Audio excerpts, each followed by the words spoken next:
Happy New Year.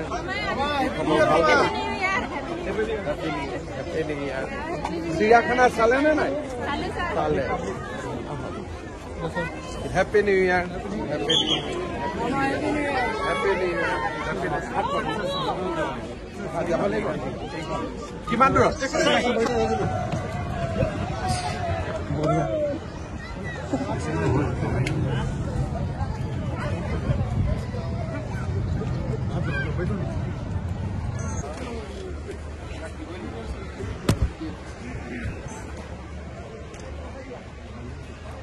আসো তুমি মিটনটা আসো ये चिल्ड्रन पार्क कंप्लीट है फर्स्ट फेज में लगा ये सर ये एंट्रेंस है और ये सर जो जू रोड यहाँ से सर 2 एंट्रेंस होके यहाँ पे आएंगे सर एंड ये सर वो म्यूजियम एम्फी थिएटर ये सर अंदर में इस तरह का सर हम लोगों ने प्लान किया है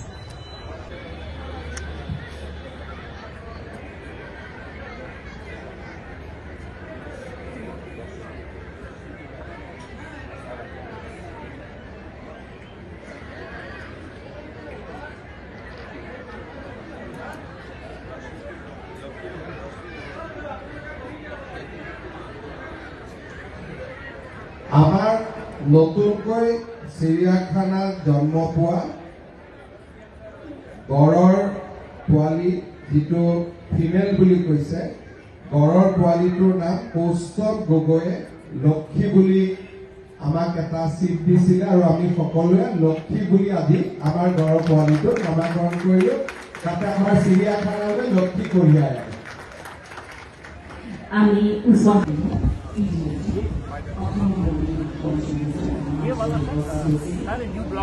Chief Minister Hassan to kindly release the elephant population estimation 2024 report. 2024 চনৰ হাতীৰ জনসংখ্যা মূল্যায়ন প্ৰতিবেদন মুকলি কৰিছে অসমৰ মাননীয় মুখ্যমন্ত্ৰী মহোদয়।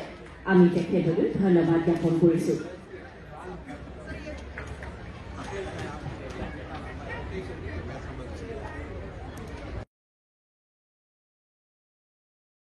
আজি দিনটোত আমাৰ ৰাজ্য চৰকাৰে আৰু 56খন ইলেক্ট্ৰিক বাছ আমাৰ পুঁজিৰ পৰা ক্ৰয় কৰি আমি এএছটিচিক আগবঢ়াব খুজিছো যাতে এএছটিচিৰ সৰ্বমুঠ বাছৰ সংখ্যা 356লৈ বৃদ্ধি হয় ইয়াৰ লগে লগে মই অত্যন্ত আনন্দৰে আপোনালোকক জনাব খুজিছো যে প্ৰধানমন্ত্ৰী নৰেন্দ্ৰ মোদী ডাঙৰীয়ায়ো আমাক আৰু 100খন বাছ পিএম ই বাছ সেৱাৰ অধীনত যোগান ধৰিবলৈ সিদ্ধান্ত লৈছে অৰ্থাৎ আজি চলি থকা 356খন বাছৰ উপৰিও 2025 চনৰ ভিতৰত আমি আৰু 100খন নতুন ইলেক্ট্ৰিক বাছ আমি পাব পাৰিম যদি এই 100খন বাছ আমি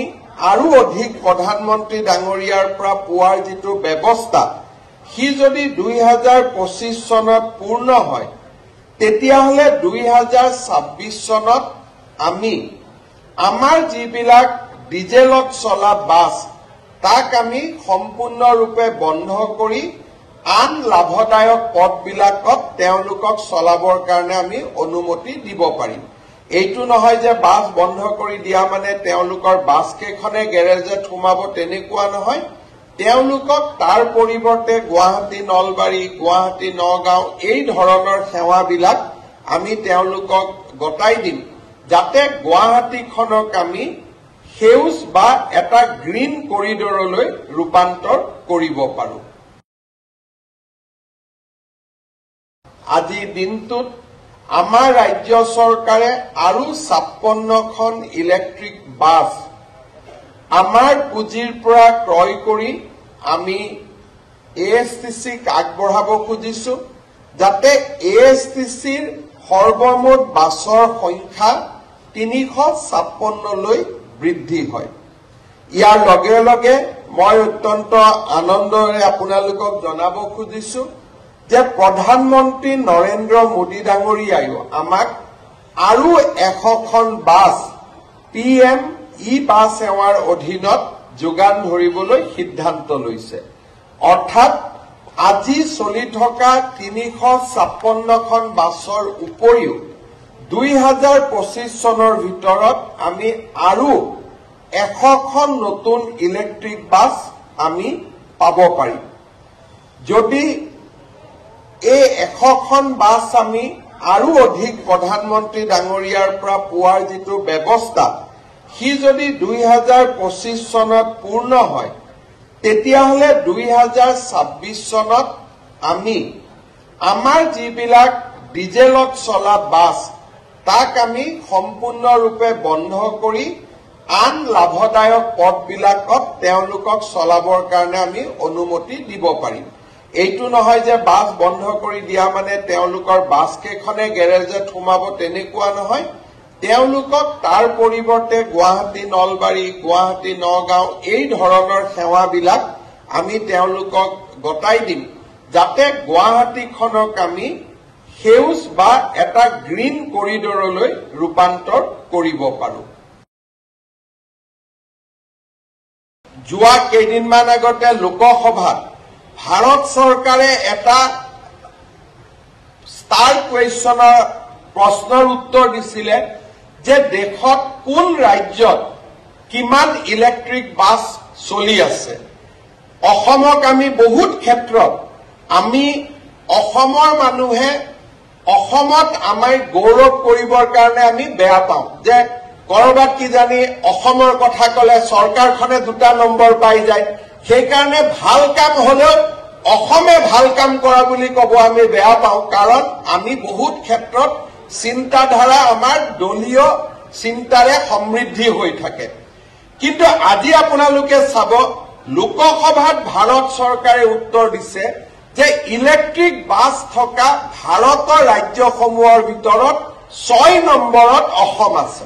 অৰ্থাৎ আজি গোটেই ভাৰতত যিমান ইলেক্ট্ৰিক বাছ দিল্লী, মহাৰাষ্ট্ৰ, কৰ্ণাটক, গুজৰাট আৰু উত্তৰ প্ৰদেশৰ পিছত অসমৰ নম্বৰ লৈছে যে অসমত আটাইতকৈ বেছি ইলেক্ট্ৰিক বাছ আছে। এতিয়া মানুহে ভাবিব নোৱাৰে যে বেংগলতকৈ আমাৰ বেছি ইলেক্ট্ৰিক বাছ আছে, উৰিষ্যাতকৈ বেছি বাছ আছে। উৰিষ্যা আৰু বেংগলত ভাবিলেও কোনেও ভাবিব নোৱাৰে যে তামিলনাডুতকৈ আমাৰ ইলেক্ট্ৰিক বাছ বেছি আছে। তামিলনাডুত ইলেক্ট্ৰিক বাছ আজিৰ দিনত আছে 153খন আৰু অসমত ইলেক্ট্ৰিক বাছ আছে 271খন। এতিয়া এই কথাটো আমাৰ পেপাৰে কোনেও নিলিখিব, মিডিয়াই কোনেও নিলিখিব। কিয় নিলিখিব? লিখিলে কি জানি চৰকাৰখনৰ হিমন্ত বিশ্ব শৰ্মাৰ নম্বৰ 2টা বাঢ়ি যায়। এটা আমি সদায় সংকল্প ল'ব লাগিব যে ৰাজ্যৰ গৌৰৱ ৰাজ্যৰ গৌৰৱ।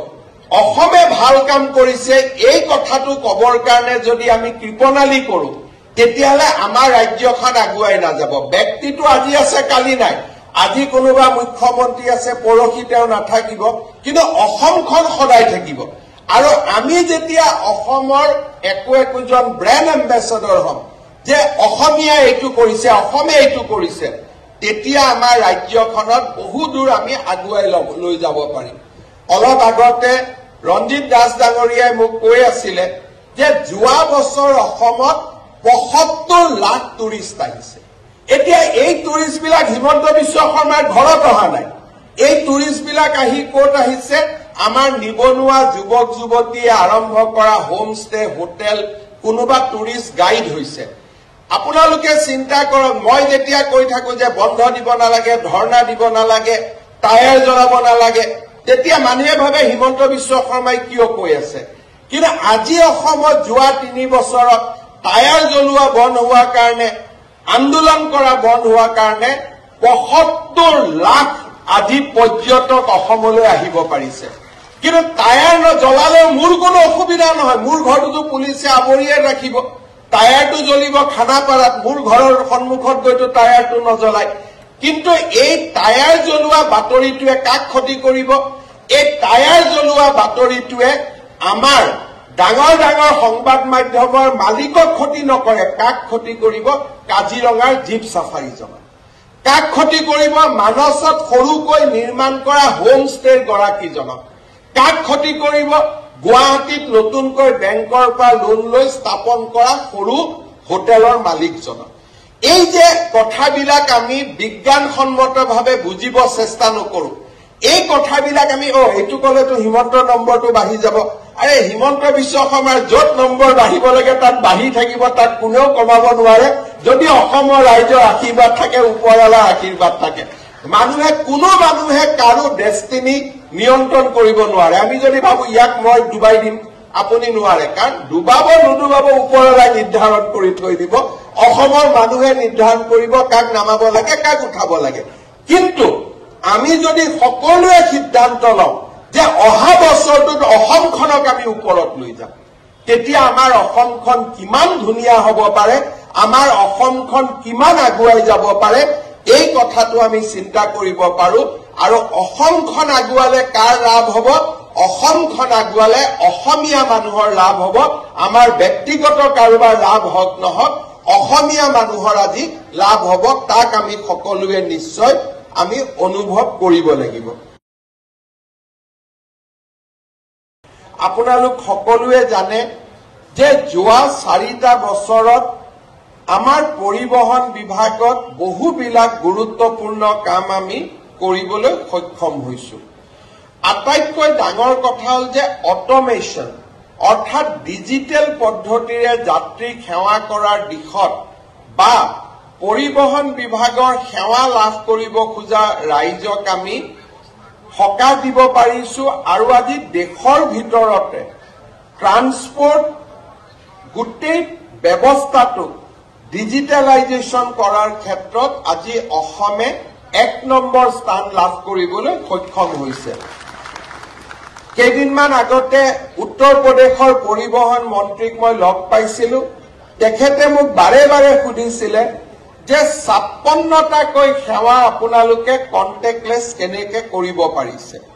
আজি আমাৰ পৰিবহন বিভাগত আমি এনেকুৱালৈকে কাম কৰিছো যে আমি যদি গুৱাহাটীৰ দ্বিতীয়ত কিবা এটা আবেদন কৰিছো, গুৱাহাটীৰ দ্বিতীয়ত কাম বহুত আছে, কৰ্মচাৰীয়ে কৰিব পৰা নাই, কম্পিউটাৰে তাক ৰেণ্ডমাইজেশ্যন কৰি ডিমা হাছাওলৈকে পঠাই দিব, কাৰণ ডিমা হাছাওত কাম কম। অৰ্থাৎ আজি আমাৰ গোটেই পৰিবহন নিগমত যিমানটা কাম আহে, 56টা সেৱা 100% ডিজিটাইজেশ্যন, এই গোটেইবোৰ কাম অসমৰ গোটেইবোৰ পৰিবহন কাৰ্যালয়ৰ পৰা ইয়াক সমাধান হয়। গুৱাহাটীৰ কাম নগাঁৱে কৰে, নগাঁৱৰ কাম ডিমা হাছাওৱে কৰে, কম্পিউটাৰে তাক ৰেণ্ডম বেচিছত কোনোবা এটা দ্বিতীয় অফিচলৈকে পঠাই দিয়ে। তাৰ ফলত মধ্যভোগীজনেও গম নাপায় যে মোৰ কাগজখন ক'ত গৈছে। ইয়াৰ ফলত মই একেবাৰে নোহোৱা হৈ যাওঁ বুলি নকওঁ, কিন্তু আজিৰ পৰা 4 বছৰ আগতে দ্বিতীয় অফিচত যি ধৰণৰ এক ব্যৱস্থা আছিল, মধ্যভোগীৰ ডাঙৰ এখন চক্ৰ আছিল, আজি সেই চক্ৰ সম্পূৰ্ণৰূপে আমি নোহোৱা কৰিব নোৱাৰিলেও 90% আমি নোহোৱা কৰিব পাৰিছো।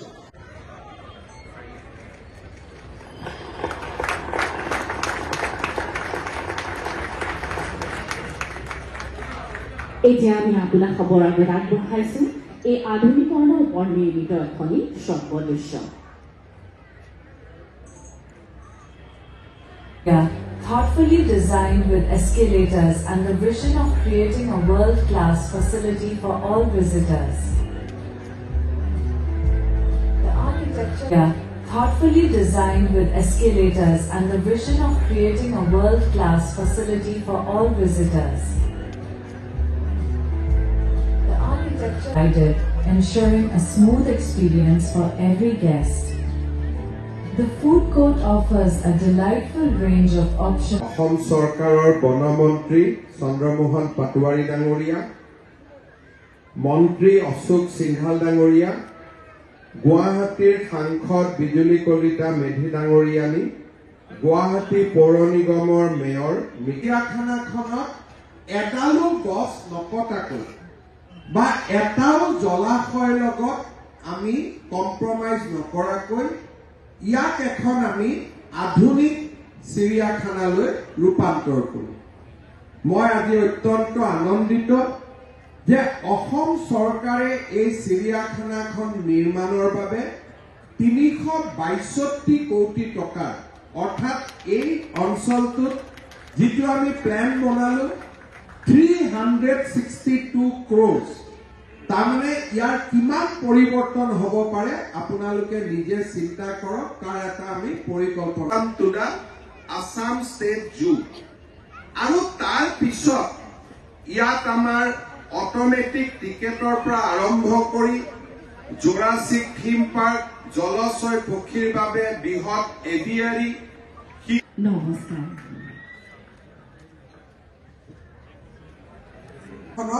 আপুনি অলপ সহায় কৰিব পাৰে নেকি? আজি তেখেতেও আমাক তেখেতৰ বদন্যতা প্ৰকাশ কৰি এই 362 কোটি টকাৰ প্ৰায় 100 কোটি টকা প্ৰধানমন্ত্ৰী ডাঙৰীয়াই আমাক দিবলৈ সিদ্ধান্ত লয়।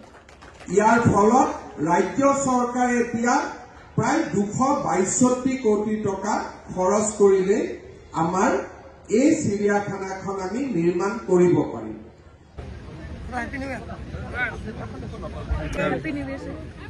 আজি আমাৰ বাবে এটা অত্যন্ত প্ৰাপ্তি আৰু আনন্দৰ দিন। গুৱাহাটী চিৰিয়াখানাখনত বহুদিনে চৰকাৰে বিকাশৰ বাবে কাম কৰিব পৰা নাছিলে। আজি আমি 362 কোটি টকাৰে সমগ্ৰ চিৰিয়াখানাখনক কায়কল্প বা ইয়াৰ গোটেই যিটো পৰিৱৰ্তন তাৰ বাবে আমি আজি কামৰ আৰম্ভ কৰিলোঁ। চিৰিয়াখানাৰ গছ বা ইয়াৰ ৱাটাৰ যিবিলাক বডিজ আছে সেইবিলাকক বিনষ্ট নকৰাকৈ আৰু বন্য জীৱ জন্তুক এটা সুন্দৰ পৰিৱেশ দিবলৈ এটা প্ৰকল্প আমি প্ৰস্তুত কৰিছিলোঁ।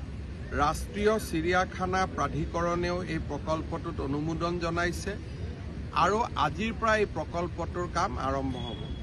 এই প্ৰকল্পটো ৰূপায়ণৰ বাবে প্ৰধানমন্ত্ৰী ডাঙৰীয়ায়ো 100 কোটি টকা আগবঢ়াইছে। বাকী 262 কোটি টকা ৰাজ্য চৰকাৰে ইয়াত ব্যয় কৰিব। ইয়াৰ উপৰিও এই বছৰটোতে আমি 2খন নতুন চিৰিয়াখানাৰ কাম আৰম্ভ কৰিম। এখন ডিব্ৰুগড়ত হ'ব, আনখন চিৰিয়াখানাত হ'ব শিলচৰত। কিন্তু এই 2খন চিৰিয়াখানা অপেন জু হ'ব, অৰ্থাৎ বন্য জীৱ জন্তুবিলাকে নিজৰ মতে ঘূৰি ফুৰিব আৰু তেওঁলোকক চাবৰ কাৰণে ট্ৰেকেদি আমি গাড়ী দি যাব লাগিব। যেনেকৈ আপোনালোকৰ কোনোবাই যদি ছিংগাপুৰলৈকে গৈছে দেখা পাব যে আমি ট্ৰেইনৰ ওপৰেদি যাওঁ আৰু বন্য জীৱ জন্তুবিলাকে নিজৰ মতে তেওঁলোকে বিচৰণ কৰি থাকে। ঠিক তাৰ আৰ্হিত আমি প্ৰায় 252 কোটি টকা ব্যয়েৰে ডিব্ৰুগড়ত আৰু সমান পৰিমাণৰ ব্যয়েৰে শিলচৰত আৰু 2খন চিৰিয়াখানাৰ কাম এই বছৰতে আমি আৰম্ভ কৰিম। গুৱাহাটীৰ ডেভেলপমেণ্ট হ'ব, নতুনকৈ ডিব্ৰুগড় চিৰিয়াখানা স্থাপন হ'ব ডিব্ৰুগড় আৰু শিলচৰত। ইয়াৰ উপৰিও চাবুৱাত আমি ৰিহেব চেণ্টাৰ এটা নিৰ্মাণ কৰিব খুজিছোঁ। আজিলৈকে আমাৰ বন্যপ্ৰাণী আঘাতগ্ৰস্ত হ'লে কাজিৰঙাত এটা NGO ৰিহেব চেণ্টাৰত আছে, আমি তালৈকে লৈ গৈছিলোঁ, কিন্তু চৰকাৰী ৰিহেব চেণ্টাৰ নাছিলে। আমি চৰকাৰী ৰিহেব চেণ্টাৰ এটাও আমি চাবুৱাত স্থাপন কৰিম। ইয়াৰ উপৰিও গুৱাহাটীৰ চিৰিয়াখানাত আমি এখন আটকধুনীয়া ভেটেনেৰী হস্পিটেলো বনাম, যাতে ইয়াৰ বন্য জীৱ জন্তুৱে বেমাৰ আজাৰত চিকিৎসালয়খনৰ পৰা সম্পূৰ্ণ চিকিৎসা পাব পাৰে। এটা খুব ভাল লগা প্ৰজেক্ট আৰু 1 জানুৱাৰী দিনাখনেই এই প্ৰজেক্টটোৰ কাম আৰম্ভ কৰিবলৈ পাই আমি সঁচাকৈ আনন্দিত। গুৱাহাটীত মই সৰুৰ পৰা ডাঙৰ হৈছিলোঁ। প্ৰতিটো দিনৰ 1 জানুৱাৰীতে সৰুতে সদায় চিৰিয়াখানালৈ আহিছিলোঁ আৰু এই চিৰিয়াখানাৰ উন্নয়নৰ কাৰণে মুখ্যমন্ত্ৰী হিচাপে কাম কৰিবলৈ পাই মই নিজে আজি অত্যন্ত গৌৰৱ অনুভৱ কৰিছোঁ। স্যাৰ, কেইজনমান বেটেলিয়নৰ ফৰেষ্ট বেটেলিয়নৰ কেইগৰাকীমান ইয়াত আছে, ACPS তেওঁলোকৰ হোৱা নাই বুলি কৈছে। চাই ল'ব চন্দ্ৰদা, কিন্তু মোক এটা কথা চন্দ্ৰদা, এই কমপ্লেইনটো বহুতবাৰ মোক দি আছে, আপুনি এবাৰ চাই মই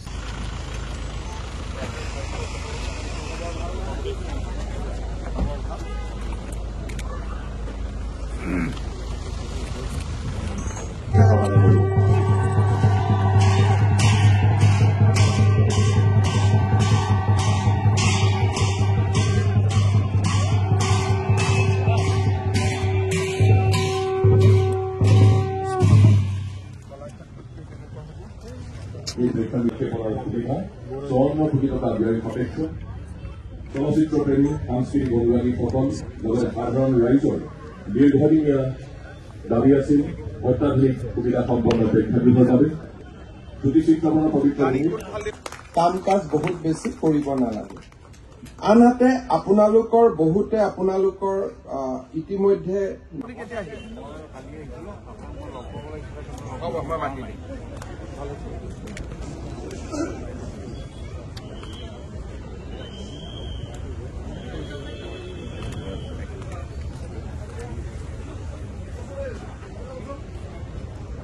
ভালে আছে